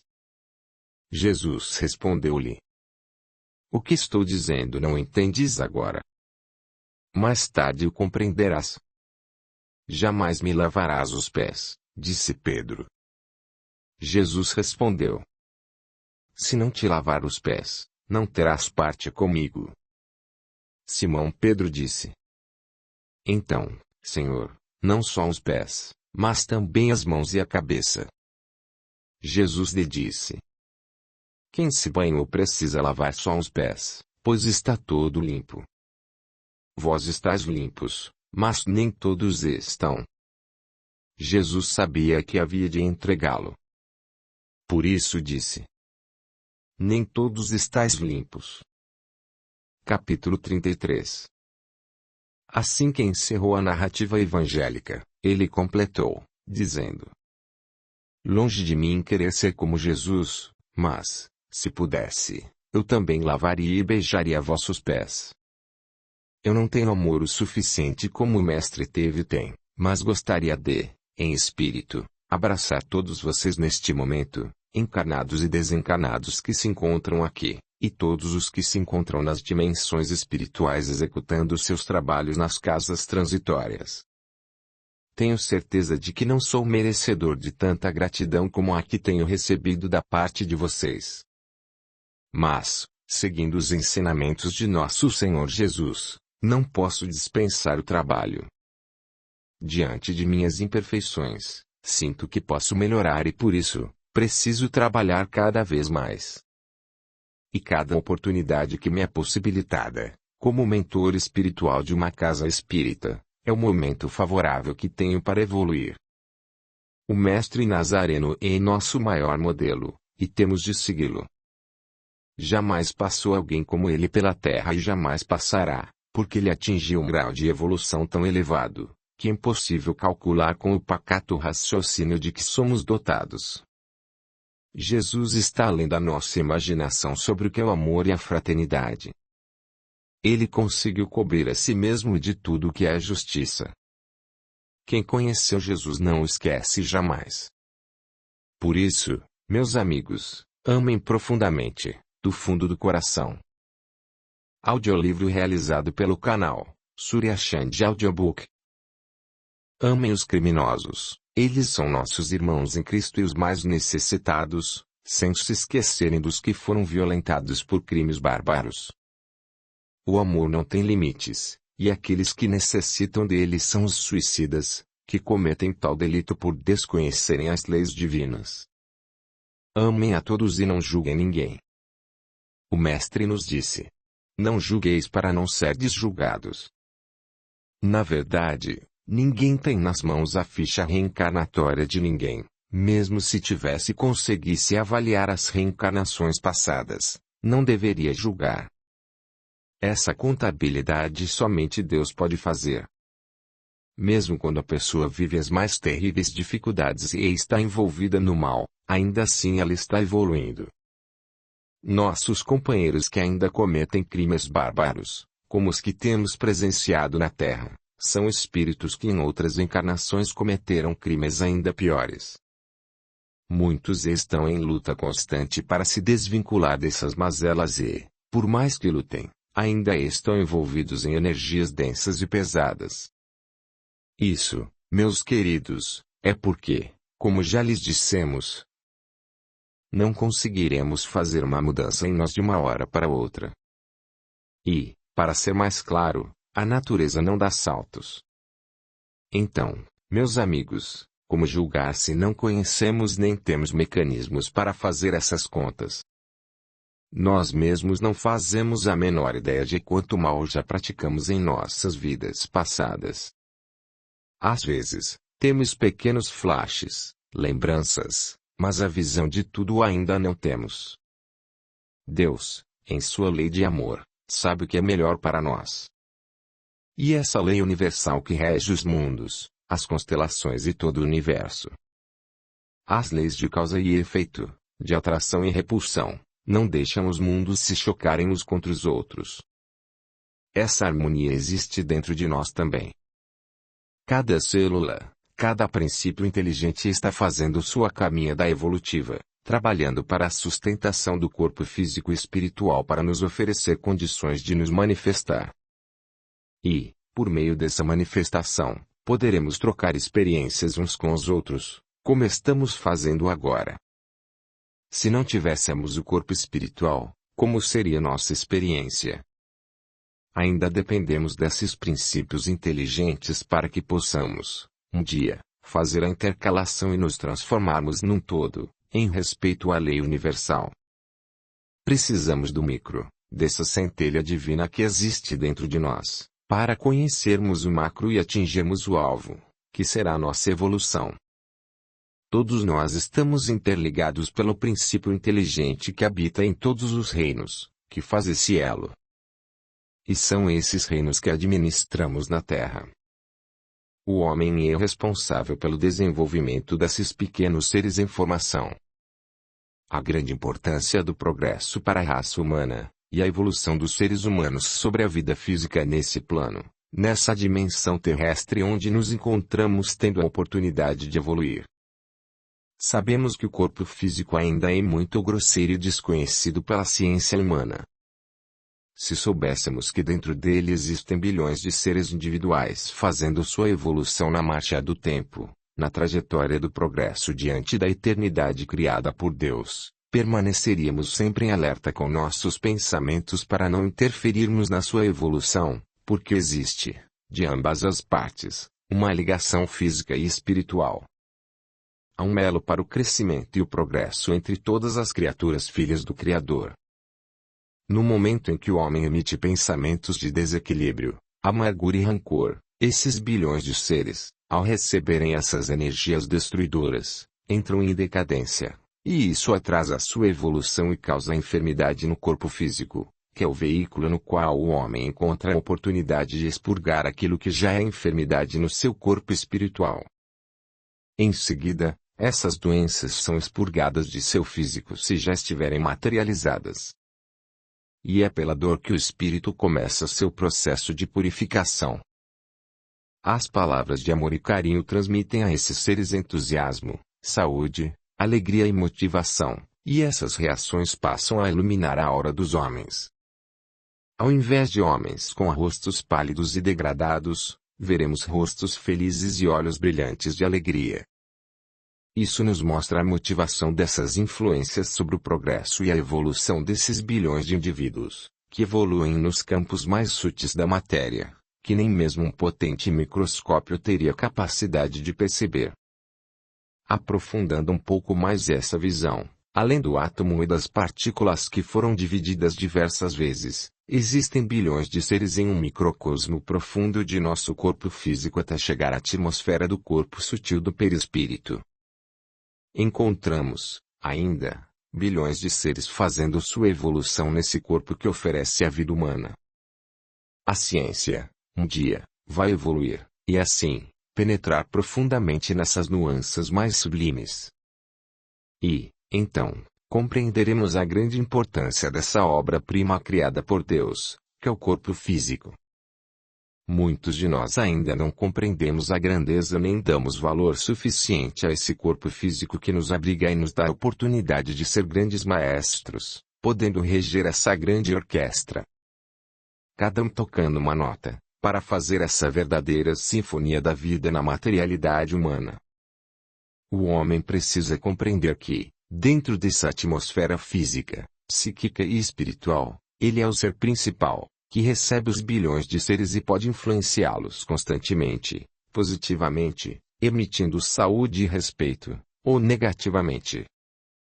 Quando o homem emite pensamentos de destruição, isso pode ser comparado a uma guerra nuclear, onde as partículas atômicas se incendeiam, destruindo o corpo, que para esses seres, representa seu mundo, causando destruição nos átomos do corpo perispiritual, átomos esses que não são vistos pelos microscópios humanos. Dessa forma, destroem também a matéria sutil onde esses seres estão fazendo sua evolução, causando um vazio imenso, provocando intensa perturbação, que um dia irá eclodir no corpo físico na forma de doença destruidora, onde parte dos órgãos terá de ser retirada. Essas enfermidades criadas pelo homem são incuráveis. E a grande chaga humana que causa muitas dores e sofrimentos.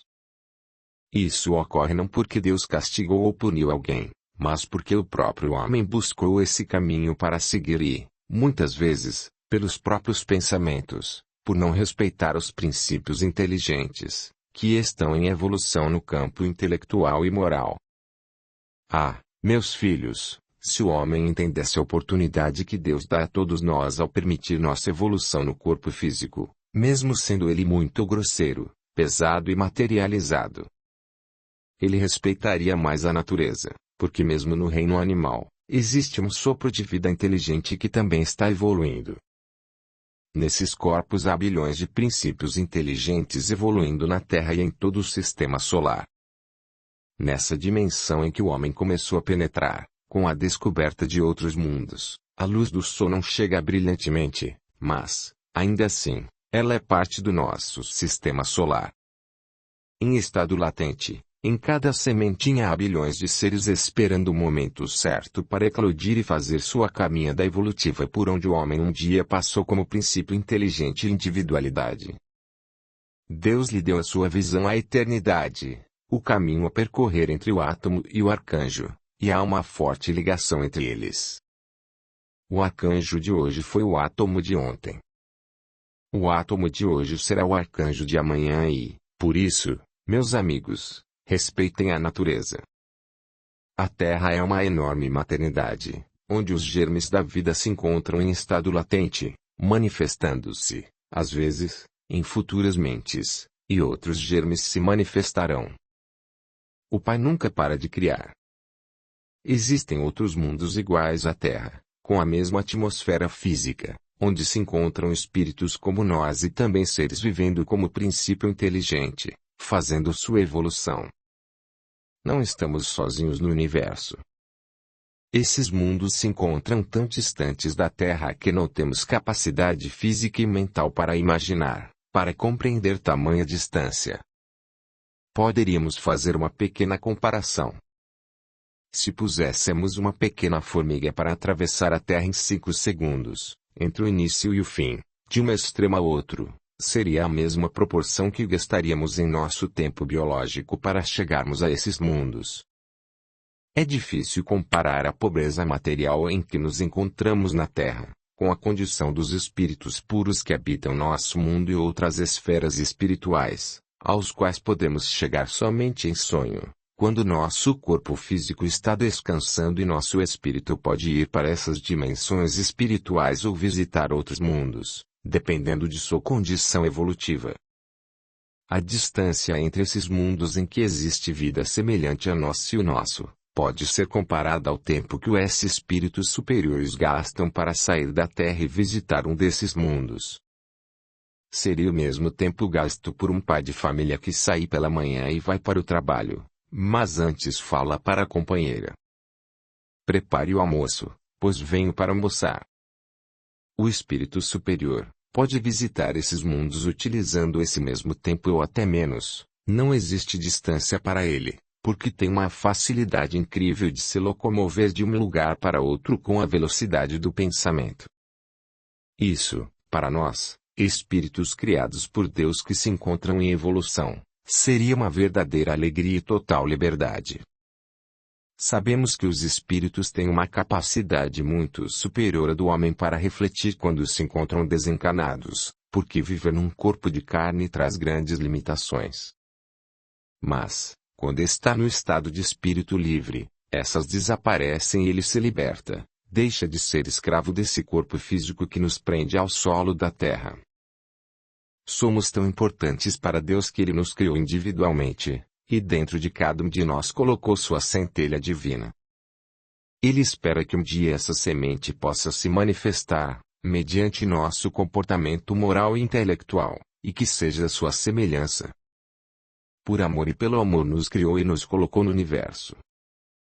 Nesse espaço cósmico, todos podem fazer sua caminhada entre mundos e mundos, até que um dia possamos encontrar a verdadeira felicidade, criada por nós mesmos e conquistada com muito trabalho e dedicação.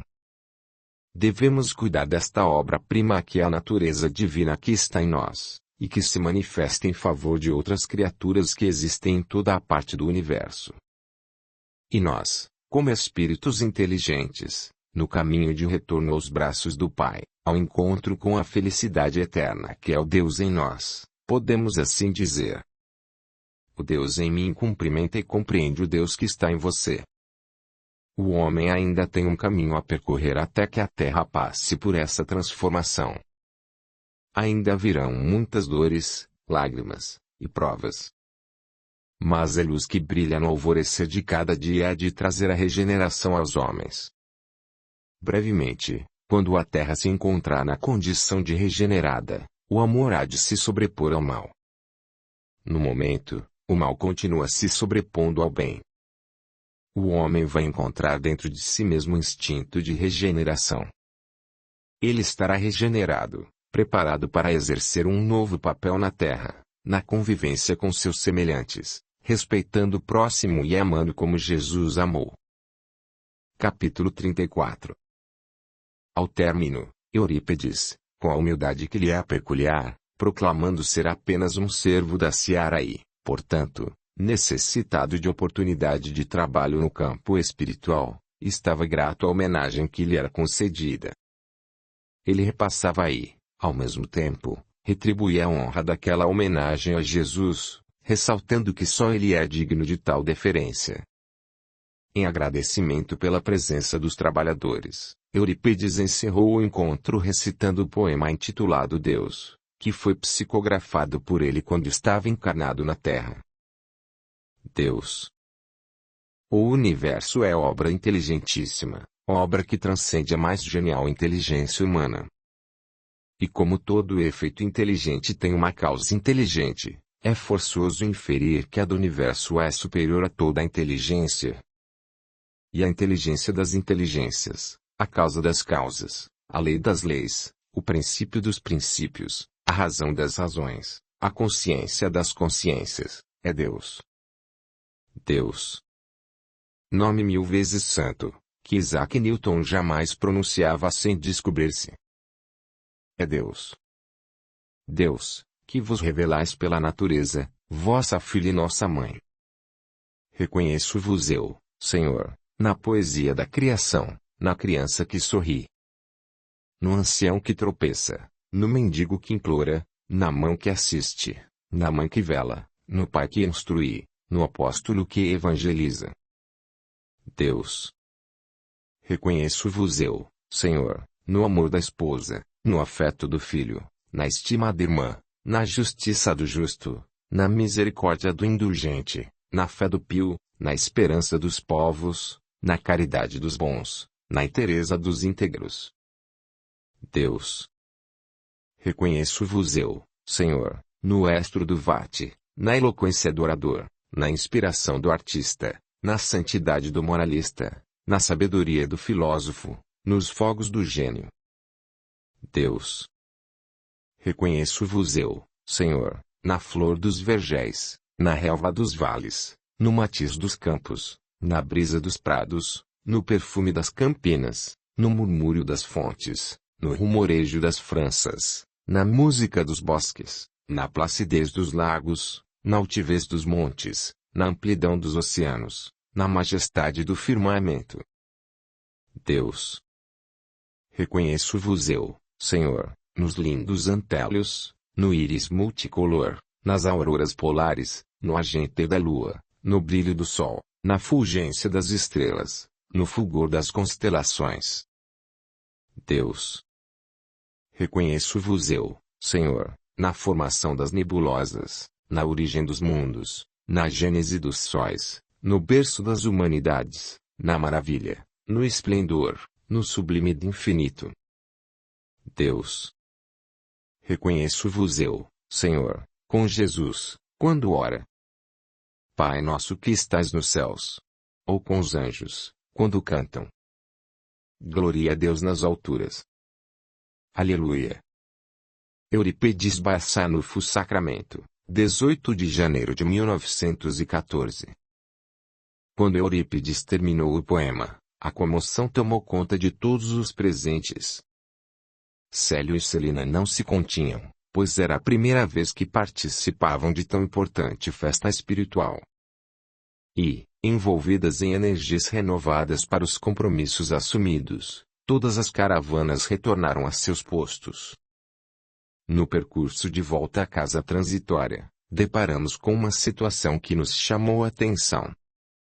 Ao longe, era possível ver um intenso facho de luz que partia de uma comunidade carente de uma metrópole do nosso Brasil.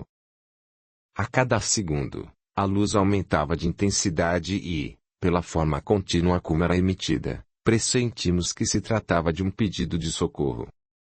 Observando atentamente, pudemos visualizar uma cena que nos deixou impressionados. Uma criança, de mais ou menos 9 anos de idade, encontrava-se ajoelhada junto ao corpo da mãe, tinha os olhinhos fechados e fervorosamente fazia uma rogativa a Deus. Pedia ajuda para sua mãezinha que, a seu ver, estava desmaiada no solo. A menina estava desesperada, pois não sabia mais o que fazer para reanimá-la. Em fração de segundo, chegamos ao local. O atendimento deveria ser de pronto, pois aquela senhora corria risco de morte. Suas forças vitais estavam chegando ao fim. Receptivas nossas intuições, a menina, de constituição física bastante franzina, reuniu suas forças e virou o corpo da mãezinha, colocando-o em decúbito dorsal. Após subir em cima do dorso da mãe, impulsionou seu corpo para cima e deixou-se cair sobre ele. No mesmo instante, o sangue que estava represado na garganta daquela senhora foi expelido, fazendo com que ela voltasse a respirar. Um pouco mais calma, a menina saiu às pressas à procura de socorro. Não demorou muito tempo, um veículo parou na rua principal, próximo do beco que levava a um humilde barraco. E, assim, nossa irmã foi encaminhada ao hospital. A menina, ao seu lado, continuou a orar. Agora agradecia a Deus pelo socorro que chegara rápido para salvar a vida de sua mãezinha. Orava, também, pelo pai, pobre criatura que vivia para beber e ainda maltratava sua mãe, mulher de fibra e muito trabalhadora. Deveríamos seguir até o hospital, pois lá uma equipe de samaritanos que já nos aguardava para acompanhar o caso. Pelas energias emanadas pela mulher, meus companheiros podiam imaginar os graves problemas enfrentados por aquela família. No mesmo instante, vimos, através de um aparelho, que o marido daquela senhora se encontrava em um bar que ficava próximo de sua residência. Totalmente bêbado e fora de si, fazia-se de arrogante quando se referia ao ato de barbárie que havia praticado contra a esposa. Celina, compadecida da situação daquelas duas almas sofredoras, indagou. Ernesto, ao orar, a menina nos deu a entender que seu pai vem espancando a esposa há anos. Em que podemos ajudá-los? Minha amiga, hoje estão unidos pelos laços familiares, pois precisam superar suas mágoas e se perdoarem. São espíritos que se reuniram para transformar desenganos que normalmente têm raiz no passado bem distante. O que podemos fazer neste momento é envolvê-las em energias benfazejas, aliviando as dores da progenitora e tranquilizando a filha quanto ao estado de saúde da mãe. Após a oração fervorosa, agradecemos a Deus pela oportunidade de trabalho e, em seguida, nos dirigimos ao complexo. No trajeto, disse aos meus companheiros. Podemos observar o poder de uma prece quando vem do coração. A fé é uma força, uma energia inerente a todo aquele que a busca. A oração proferida por aquela criança é de uma fé pura, carregada de simplicidade, longe de qualquer pensamento contrário à ajuda. Esta é a fé que tem o tamanho de um grão de mostarda. E Jesus nos disse que, se tivéssemos essa fé, poderíamos transportar montes de um lugar para outro. Pela fé, a menina conseguiu grande êxito em sua oração. Se tivéssemos uma fé robusta, seríamos mais felizes. A oração é o canal que liga a criatura ao Criador. E, nesses momentos de sofrimento e amargura, que a misericórdia divina nos liberta do passado, que na maioria das vezes, pode ser tenebroso e cheio de remorsos. Mas Deus sempre nos dá a oportunidade do recomeço. Recomeçar é nascer de novo em atitudes e seguir o caminho do Cristo para ser feliz. Isso está ao alcance de todos. Abra seu coração para o céu, e o céu te ajudará. E buscando o reino de Deus para dentro de você mesmo que será feliz.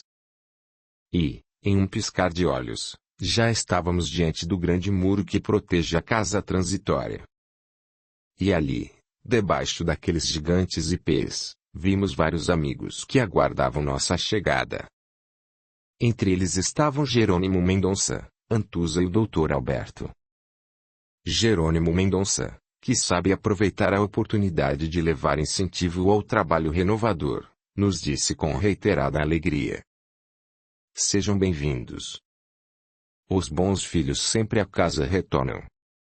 Aqui é um lugar abençoado, onde a prática do bem pode modificar o roteiro do nosso destino, fazendo-nos mais humildes e confiantes na sabedoria divina. E eu lhe respondi: você tem toda a razão, realmente quem bebe desta água jamais esquece. Depois de participarmos de celestial banquete junto a Eurípides Barçanufo, nos sentimos ainda mais fortalecidos e prontos para o trabalho. Somente ele nos acelera para os cimos de vida abundante. E com nosso espírito transbordando de alegria, abraçamos todos fraternalmente. Célio agradeceu, dizendo: amigo, Deus te abençoe por tudo que fez por mim, Celina e por nossos familiares, indo ao socorro deles, nas esferas menos evoluídas da Terra. Com essa caminhada, tivemos a grande oportunidade de conhecer melhor a vida espiritual. E, então, eu lhes disse: meus amigos, eu também devo obrigação a vocês, pois aprendi muito com o caso de Manuela que, depois de tanto sofrer, está aliviada de suas dores e pronta para recomeçar a caminhada, em busca da sua real paz de espírito. Sabemos que conhecendo os sofrimentos daqueles que estão à nossa volta, é que podemos avaliar os nossos. Diante de tanto sofrimento vivido os nossos se tornam tão pequenos e insignificantes que desaparecem no meio da amplidão do tempo. Após a comovente despedida, todos estavam radiantes e com a consciência em paz pelo dever cumprido. Cada um seguiu para seu posto de trabalho, encerrando as atividades daquele dia com o merecido repouso para, no dia seguinte, reiniciarem novas e edificantes tarefas no bem. E assim, meus queridos, é a misericórdia divina nos libertando do passado, possibilitando-nos alçar voos a outras paragens. Na barca do coração. Quando as nuvens negras dos pensamentos tormentosos cobrirem com escuro véu o horizonte de tuas esperanças, e a barca de teu coração agitar-se, desgovernada, sobre as ondas. Quando as obrigações diárias, as dificuldades e os problemas, as surpresas, nem sempre agradáveis, levarem-te a dizer: que dia? Lembra-te. Caía a tarde e a multidão ainda estava reunida na praia. Desde que o sol surgira, Jesus atendera às incontáveis súplicas daqueles que o buscavam. Mãos e lágrimas roçavam-lhe o rosto e a túnica, antes tão limpa e alva, e agora, toda manchada de lamentos. Finalmente, chegar às margens do lago, vencendo a dor e as tristezas dos sofredores. Aqueles que o viram deixando atrás de si um rastro confortador de estrelas, perguntavam-se: quem será este homem, a quem as dores obedecem? O céu acendia as cores da noite quando a barca de Pedro recolheu preciosa carga. Jamais Jesus mostrara na face sinais tão evidentes de cansaço. Acomodado sobre uma almofada de couro, sua majestosa cabeça pendeu sobre o peito, como um girassol real despedindo seu poente. Seus lábios deixaram escapar um longo suspiro antes de adormecer. Seus amigos pescadores não ousaram perturbar-lhe o merecido sono, manejando remos com cuidado, auxiliados pelos sussurros de doce brisa. O lago de Genezaré assemelhava-se a gigantesco espelho de prata ao luar, tranquilo e sereno como o mestre adormecido. Faltava pouco para completar a travessia, quando tudo transformou-se. O tempo irou-se, sem aviso. Adensadas, as nuvens de gaze leve tornaram-se tenebrosa tempestade, e o lago esqueceu a calmaria, encrespando-se, açoitado pelo vento. Para a barca, vencer a tormenta, era como lutar contra vigoroso e invencível titã. Pedro usou toda a sua força e sabedoria nos remos, gritando ordens que se perdiam entre as gargalhadas dos trovões e dos relâmpagos.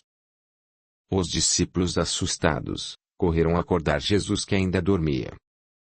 Mestre, exclamaram em coro desesperado: perecemos.